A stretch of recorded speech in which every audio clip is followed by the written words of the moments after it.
കണ്ണങ്കാലിലെ നീര് അല്ലെങ്കിൽ പീഡൽ എഡിമ. ഇത് രണ്ട് കാലുകളിലും വന്നു കഴിഞ്ഞാൽ നമ്മൾ ബൈപീഡൽ എഡിമ എന്ന് പറയും.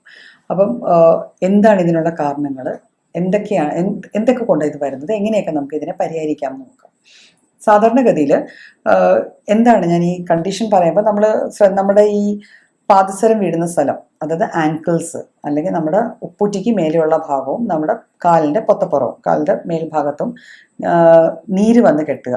ഇത് പല രീതിയിലാവാം. ചില ആൾക്കാർ രാവിലെ എഴുന്നേൽക്കുമ്പോൾ കാലിന് നീരൊന്നുമില്ല, പക്ഷെ കുറച്ച് കഴിയുമ്പോൾ ഒരു ദിവസം മുന്നോട്ട് പോകും തോറും വൈകുന്നേരം കിടക്കാൻ വരുമ്പോൾ കാലിന് അത്യാവശ്യം നീരുണ്ട്. ഇതിനെ നമ്മൾ സ്റ്റാസിസ് എഡിമ അല്ലെങ്കിൽ അത്രയും നേരം നിന്നുകൊണ്ട് ഉണ്ടാവുന്ന ഒരു എഡിമയായിട്ടാണ് അല്ലെങ്കിൽ നീരായിട്ടാണ് കണക്കാക്കുന്നത്. പലപ്പോഴും ഒരു ജോലിയുടെ ഭാഗമായിട്ടായിരിക്കും ഈ രീതിയിൽ കുറേ നേരം ഒരേ പൊസിഷനിൽ ഇരിക്കുക അല്ലെങ്കിൽ ഒരേ പൊസിഷനിൽ നിൽക്കുക. ബസ്സിൽ യാത്ര ചെയ്യുന്ന ആൾക്കാർ, ഡ്രൈവർമാർ, ഇവർക്കൊക്കെ ഇതുണ്ടാവാറുണ്ട്.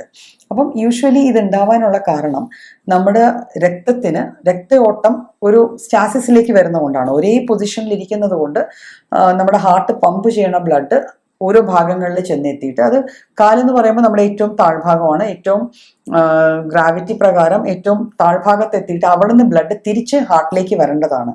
അപ്പം തിരിച്ച് ഹാർട്ടിലേക്ക് വരുമ്പോൾ ആ ഭാഗങ്ങളിലൊന്നും പമ്പ്സ് ഇല്ല, ഹാർട്ടുള്ള പോലെ അവിടെയൊന്നും പമ്പ്സ് ഇല്ല.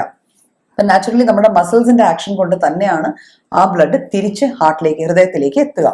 അപ്പം ഈ മസിൽസിന്റെ ആക്ഷൻ ഒരേ രീതിയിൽ മസിൽ കുറേ നേരം ഒരേ പൊസിഷനിൽ ഇരിക്കുവാണ് അല്ലെങ്കിൽ ഒരേ രീതിയിൽ നിൽക്കുവാണ്. ഇങ്ങനെ വരുമ്പോൾ മസിൽസിന്റെ ആക്ഷൻ കുറയും, മസിലിന്റെ വാൽവ്സിന്റെ ആക്ടിവിറ്റി കുറഞ്ഞിട്ട് ഈ ബ്ലഡ് അവിടെ തന്നെ കുറച്ചു നേരം തങ്ങി നിൽക്കാനുള്ള ചാൻസ് ഉണ്ട്. അതിനെയാണ് നമ്മൾ യൂഷ്വലി സ്റ്റാസിസ് എഡിമ അല്ലെങ്കിൽ കണ്ണങ്കല്ലിൽ നീര് വരിക എന്ന് പറയാറ്. പിന്നെ അല്ലാത്ത പക്ഷവും അങ്ങനെ വരാറുണ്ട്. അതായത് അവിടെ കുറച്ചുകൂടെ അലാമിങ് സൈൻസ് ആണ്. കിഡ്നിക്ക് അല്ലെ വൃക്കകൾക്ക് എന്തെങ്കിലും അസുഖങ്ങളുണ്ടെങ്കിൽ, പിന്നെ ഹൃദയ സംബന്ധമായ എന്തെങ്കിലും രോഗങ്ങളുണ്ടെങ്കിലും, അതായത് നമ്മുടെ ഹൃദയത്തിന്റെ ഹെൽത്ത് പ്രോപ്പർ അല്ലെങ്കിൽ നാച്ചുറലി ഈ പമ്പിങ്ങിൽ വരുന്ന കോംപ്രമൈസ് കൊണ്ടും പലപ്പോഴും ബൈപീഡൽ എഡിമ വന്നു ചേരാറുണ്ട്. പക്ഷെ അങ്ങനെയുള്ള കേസസിൽ നമുക്കത് അറിയാൻ പറ്റുന്നത് യൂഷ്വലി രാവിലെ അവർ ഉണരുമ്പോഴും ചെറുതായിട്ട് ഒരു എഡിമ അവരുടെ കാലിൽ കാണും.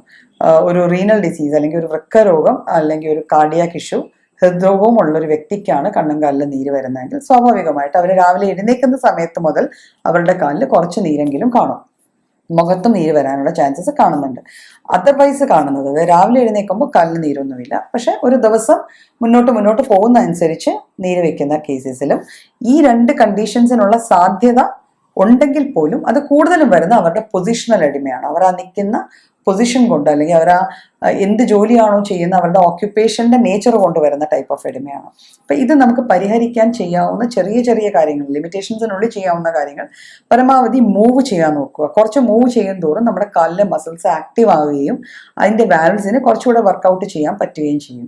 കാലിപ്പം ഓഫീസ് വർക്ക് ചെയ്യുന്ന ആൾക്കാർക്ക്, ഫുൾ ടൈം കാല് തൂക്കിയിട്ട് ഇരിക്കേണ്ട ആൾക്കാർക്ക് ഇടയ്ക്കെങ്കിലും ഒരു 1 hour അല്ലെങ്കിൽ 2 hour കഴിയുമ്പോൾ, ഒരു 1-2 മണിക്കൂർ കഴിയുമ്പോൾ എഴുന്നേറ്റ് ഒന്ന് ജസ്റ്റ് നടക്കുകയോ കാലിലെ പൊസിഷൻസ് ഒന്ന് മാറ്റുകയോ ചെയ്യാം.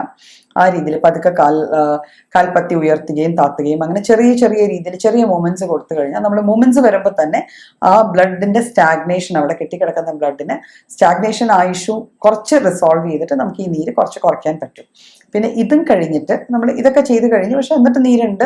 അപ്പൊ ഇത് കഴിഞ്ഞ് ചെയ്യാവുന്ന ഒരു സ്റ്റെപ്പ് എന്ന് വെച്ചാൽ നമുക്ക് ബൈൻഡേഴ്സ് യൂസ് ചെയ്യാം. കാലില് ക്രേപ്പിന്റെ ബൈൻഡേഴ്സ് അല്ലെങ്കിൽ സോക്സസ്, അങ്ങനെ കുറച്ച് കംഫർട്ട് സോക്സസ് ഉണ്ട്, ആങ്കിൾ ഹോൾഡേഴ്സ് അല്ലെങ്കിൽ കാഫിലെ കയറ്റിയിടാവുന്ന നീ ക്യാപ്പ് പോലത്തെ സോക്സസും അല്ലെങ്കിൽ സ്റ്റോക്കിൻസ് ഒക്കെ നമുക്ക് അവൈലബിൾ ആണ് മാർക്കറ്റിൽ. ഇത് യൂസ് ചെയ്യുവാണെങ്കിൽ നമുക്ക് ഒരു പരിധി വരെ ഈ നീര് വരാതെ നമുക്ക് കുറച്ചുകൂടെ നീര് വരാതെ നോക്കാവുന്നതാണ്. പക്ഷെ ഇത് യൂസ് ചെയ്യുമ്പോൾ ഓർക്കേണ്ട ഒരു കോഷൻ, ഒരു എപ്പോഴും മനസ്സിൽ ഓർത്തിരിക്കേണ്ട ഒരു കാര്യം എന്ന് വെച്ചാൽ ഒരു കാരണവശാലും ഇത്തരത്തിലുള്ള സോക്സോ സ്റ്റോക്കിൻസോ ബൈൻഡേഴ്സോ നമ്മൾ കിടന്നുറങ്ങുമ്പോൾ ഉപയോഗിക്കാൻ പാടില്ല. ബിക്കോസ് അത് നമ്മുടെ ഹാർട്ടിന്റെ ഹെൽത്തിനെ ബാധിക്കുന്ന ഒരു സാധനമാണ്. സോ നമ്മൾ നടക്കുന്നു, വർക്ക് ചെയ്യുന്നു, എന്തെല്ലാം ചെയ്യുന്നു, ആ സമയത്തൊക്കെ നമുക്ക് ഈ ടൈപ്പ് ഓഫ് സാധനങ്ങൾ യൂസ് ചെയ്യാവുന്നതാണ്. പിന്നെ വൈകുന്നേരം നമ്മൾ തിരിച്ചു വീട്ടിൽ വന്നു കഴിഞ്ഞാൽ നമുക്ക് ചെറു ചൂടുള്ള വെള്ളത്തിൽ ഇച്ചിരി ഉപ്പിട്ടിട്ട് കാലതിൽ മുക്കി വെച്ച് പിന്നെ ഇരിക്കുന്ന സമയം അത്രയും, അതായത് TV കാണുകയോ അല്ലെങ്കിൽ ഉറങ്ങുകയൊക്കെ ചെയ്യുമ്പോൾ കാലിച്ചിരി മേലോട്ട് ഹോൾഡ് ചെയ്ത് കുറച്ച് പൊക്കത്തായിട്ട് വെച്ച് കിടന്നുറങ്ങുന്നതും ഈ നീര് കുറയാൻ സഹായിക്കും. ഓഫീസിൽ ഫുൾ ടൈം ഇരിക്കുന്ന ആൾക്കാർക്ക് വേണമെങ്കിൽ കാലിനൊരു ഫുഡ് റെസ്റ്റ് യൂസ് ചെയ്യാവുന്നതാണ്. പിന്നെ ഇങ്ങനെ നീര് വരുന്ന ആൾക്കാർ പ്രത്യേകം ശ്രദ്ധിക്കണം, അവര് പാദരക്ഷകൾ അല്ലെങ്കിൽ ചെരുപ്പുകൾ സെലക്ട് ചെയ്യുമ്പോൾ അതൊരിക്കലും ഈ രീതിയിൽ നീര് വരുന്ന സാഹചര്യത്തെ കൂട്ടുന്ന രീതിയിലുള്ളതായിരിക്കരുത്. അതായത് ഭയങ്കരമായിട്ട് ഹൈ ഹീൽഡ് ആയിട്ടുള്ളത് അല്ലെങ്കിൽ ടോട്ടലി ഫ്ലാറ്റ് ഹീൽഡ്, ഈ ടൈപ്പ് ഓഫ് ചെരുപ്പുകൾ സെലക്ട് ചെയ്യാണ്ടിരിക്കുക. അപ്പം ഇങ്ങനെ ചെറിയ ചെറിയ കാര്യങ്ങൾ നോക്കിക്കഴിഞ്ഞാൽ നമുക്കിത് ഒരു പരിധി വരെയൊക്കെ മാറ്റാൻ പറ്റും. പിന്നെ ഇത് എന്നിട്ട് മാറുന്നില്ല എങ്കിൽ നമ്മൾ സ്വാഭാവികമായിട്ട് ഒരു ഡോക്ടറെ കാണണം. ബിക്കോസ് ഞാൻ പറഞ്ഞല്ലോ, ഒരു കാർഡിയാക് ഇഷ്യൂവോ അല്ലെങ്കിൽ ഒരു വൃക്ക രോഗത്തിൻ്റെയോ ഒരു ആദ്യ ലക്ഷണം ആയിരിക്കാം ചിലപ്പം ഈ കണ്ണങ്കാലിലെ നീര്.